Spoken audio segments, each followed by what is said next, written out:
everyone, Tammy here. Welcome to my bookshelf. Today I'm talking about The Heartbreak Hotel by Ellen O. Clover. This is a book I picked up as part of the Book of the Month Club. I'm no longer a member of that club, but I'm so glad I got this book. I kind of had a feeling I was going to like it when I read a little bit about it because it is taking place in Estes Park, Colorado. And I love Colorado. It's one of my favorite states in the Union. If I didn't live in Florida, I would be living in Colorado, let me tell you. So I have a lot of family from there, and that's where my parents are originally from. So I used to visit there a lot when I was a kid. And Estes Park is a beautiful area. I mean, Colorado, I can't really think of any place in Colorado that's not beautiful, honestly. But so this is sort of an overused trope.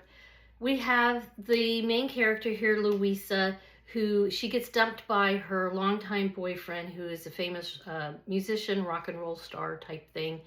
And she ends up trying to turn her home that she's renting into a bed and breakfast so that she can still afford to live in the house that she's learned to love after living in it for many years and doing all kinds of decorating and that kind of thing. So the B&B trope is overused, I will say, yes. Or the hotel or the whatever, they get a house and they turn it into something. I still like those tropes, so yeah. And I feel like it worked here. She ends up, of course, meeting the landlord. I guess the boyfriend was taking care of all the financial stuff, and she was just the little happy homemaker. And he dumps her, so now she has to take on all this financial responsibility, especially if she wants to stay in the house. And he's fine with her, staying in the house.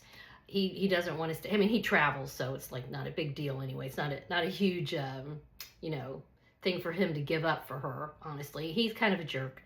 Not a big surprise. So she meets the landlord, and of course, 5 seconds after she meets him, it's obvious that they're going to end up together and that he is super duper attracted to her. And I would say that's probably the only thing I had an issue with, which was very minor. I could tell right away that he was attracted to her. She was attracted to him. It was mutual admiration society right away. And so the whole book is this angst about whether or not she believes that he really has feelings for her. She thinks sometimes he does, and then she's not sure. And it's like, he's just a big galoot who has trouble showing his emotions. So that was, sometimes I felt like that was a little bit longer than necessary. However, I ended up giving it 5 out of 5 stars on Goodreads, and I could totally see this being a movie. And by the way, the Big Galoot's character is Henry, who is not only the owner of this house, but he's a veterinarian. I mean, come on. And this was a book that I did have a hard time putting down. I would get to a point and like, okay, I'm just going to end this chapter. I'm just going to finish reading this chapter. And I would finish reading the chapter. And it's like, oh, dang it, I want to read the next one. So that's a good thing. But if you like a good tropey romance and, you're okay with, like I said, maybe a little bit longer angst than necessary, totally recommend this. I really enjoyed the read. One other little thing, and I saw actually a couple of people mention this, so that's why I feel compelled to say anything.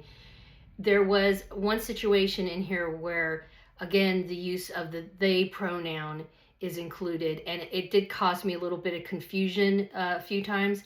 And I kind of feel like it was shoehorned in here to be politically correct, honestly. And I've seen a number of authors doing this lately, and I understand it. I get it. They're trying to reach an audience, and they're trying to be part of the current conversation. But it is so difficult, I feel, to do that in writing because it stops the reader because you're thinking that they're talking about more than one person. So I thought that was that's another like minuscule thing, but I did see, like I said, a couple other people mention that. And one person actually said in the review I read on Goodreads that once she got to that point, she actually stopped reading it. So I guess she didn't want to, I don't know. It's just political. It's just, I know some people think it's woke. It is part of today's culture. So like I said, I completely understand it, but it was a little heavy-handed, let's put it that way. But otherwise, this is a book I completely recommend, especially if you like a good old romance that's going to be a page turner. The Heartbreak Hotel. Pick it up, folks. All right, guys, let me know your thoughts in the comments. As usual, please give this a thumbs up. Subscribe if you haven't already. I don't do a lot of videos on here, but occasionally I pop one up when I have something to tell you about. Have a wonderful day. Bye.